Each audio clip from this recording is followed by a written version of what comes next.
Hello guys, ज्ञान सागर और learning platform में आपका फिर से स्वागत है। गाइस, हम लोगों ने कल एंशिएंट हिस्ट्री की जो रामचरण शर्मा की जो बुक आती है, जो कि यूपीएससी के लिए एक बेस्ट बुक मानी जाती है, उसके पाठ के बारे में हम लोगों ने कल डिस्कस किया था कि उस बुक में हमें कौन कौन सी चैप्टर्स पढ़नी है। और उस बुक का जो पहला चैप्टर है, प्राचीन भारतीय इतिहास का महत्व, इसके बारे में हम लोग आज पढ़ेंगे और आज से हम लोग का क्लास थोड़ा थोड़ा करके स्टार्ट होगी। तो चलिए बिना समय गवाए हुए स्टार्ट करते हैं। गाइस, प्राचीन भारत के इतिहास का अध्ययन कई दृष्टियों से महत्वपूर्ण है। जनरली अगर देखा जाए तो अगर हम एंशिएंट इंडिया की बात करें तो एंशिएंट इंडिया की जो हिस्ट्री है वो बहुत सारे दृष्टियों से हमारे लिए इम्पोर्टेंट है।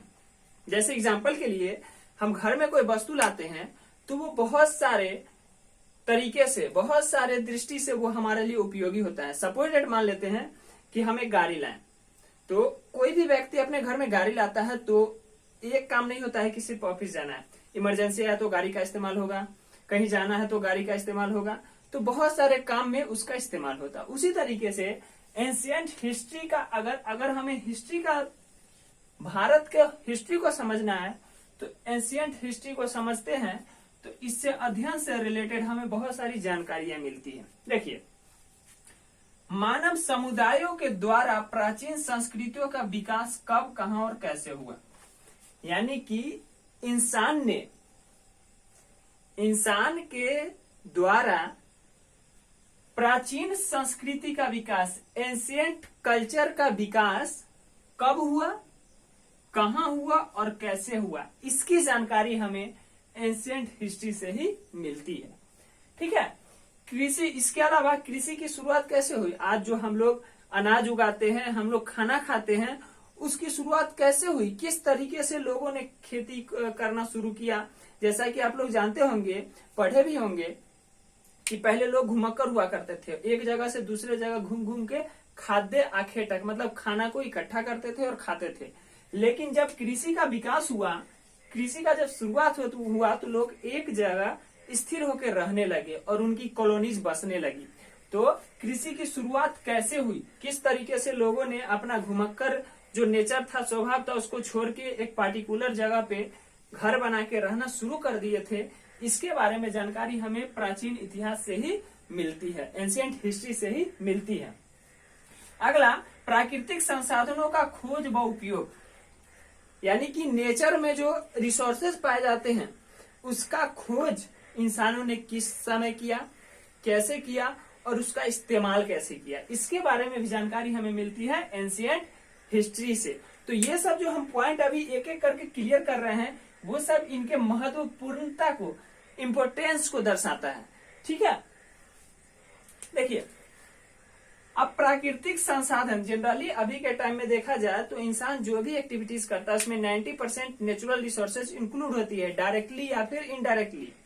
तो ये जो नेचुरल रिसोर्सेज है, प्राकृतिक संसाधन है, इसका इंसानों ने खोज कब किया, कैसे किया, कहाँ किया, फिर इसका उपयोग किस तरीके से किए, कैसे किया और इन्होंने अपना जीवन यापन कैसे शुरू किया, जीवन यापन कैसे शुरू कर दिया इस प्राकृतिक संसाधनों की मदद से, इसके बारे में भी जानकारी हमें एंशिएंट हिस्ट्री के मदद से ही मिलती है। अगला है खेती, कटाई और बुनाई, धातु कर्म आदि की शुरुआत, जंगलों की सफाई। देखिए, खेती का यही कृषि, खेती का शुरुआत कैसे हुआ, कटाई मतलब फसल उसल काटने का शुरुआत कैसे हुआ, जंगल काटने की शुरुआत कैसे हुई, बुनाई कैसे शुरू हुआ, धातु कर्म मतलब होता है जो मेटल का जो युग आया, मेटल युग पढ़ेंगे हम लोग हिस्ट्री में, तो मेटल युग जो आया उस सब का शुरुआत कैसे हुआ, कब हुआ, इन सब के बारे में जानकारी हमें एंशिएंट हिस्ट्री में ही मिलती है। जंगलों की सफाई, देखिए अभी जो हम लोग दुनिया में बहुत सारे बड़े बड़े शहरों का नाम सुनते हैं, एक टाइम था वो शहर जंगल हुआ करती थी।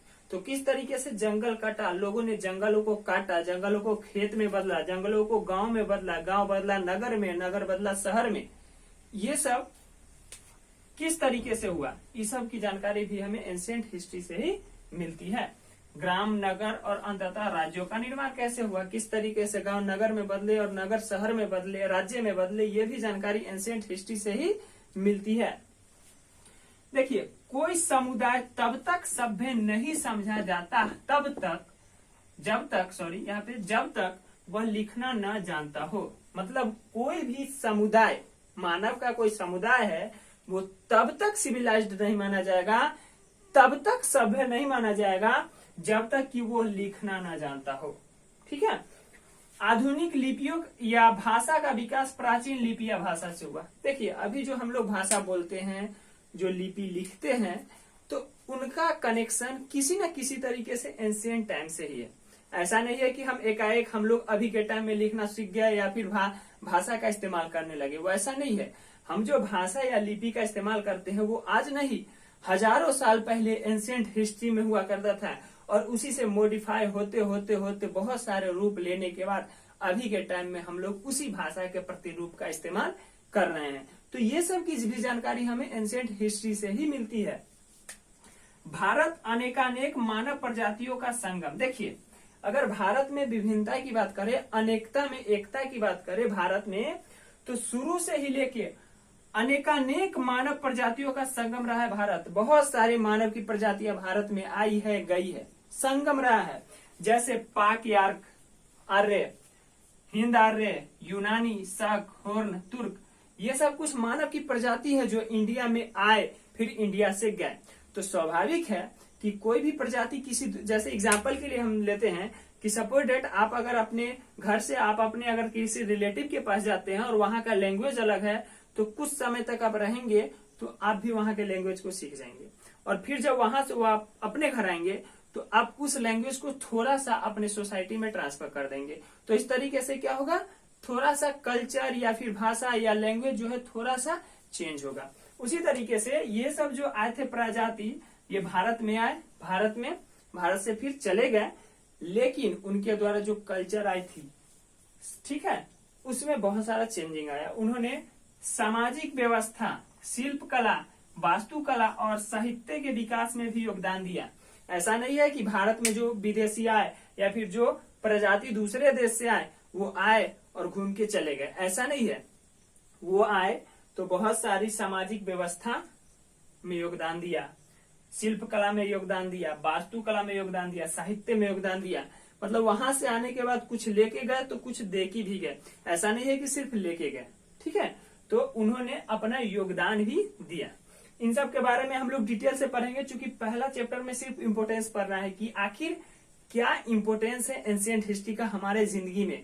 हम जो एंशिएंट हिस्ट्री का अध्ययन करते हैं उसका हमारे जिंदगी में क्या इम्पोर्टेंस है, वो किस तरीके से हमारे लिए वैल्यूएबल है, इसके बारे में पहला चैप्टर में पढ़ना है। तो उसे हमने लगभग 3 से 4 चैप्टर का पेज का ये चैप्टर है, और मैंने लगभग एक पेज को मैंने आज क्लियर किया है, और इसमें छोड़ा कुछ नहीं है। बस यही है कि लाइन को मैंने किताब वाली लाइन को न लिख के मैंने अपने लैंग्वेज में उसे नोट्स की तरह लिखा है।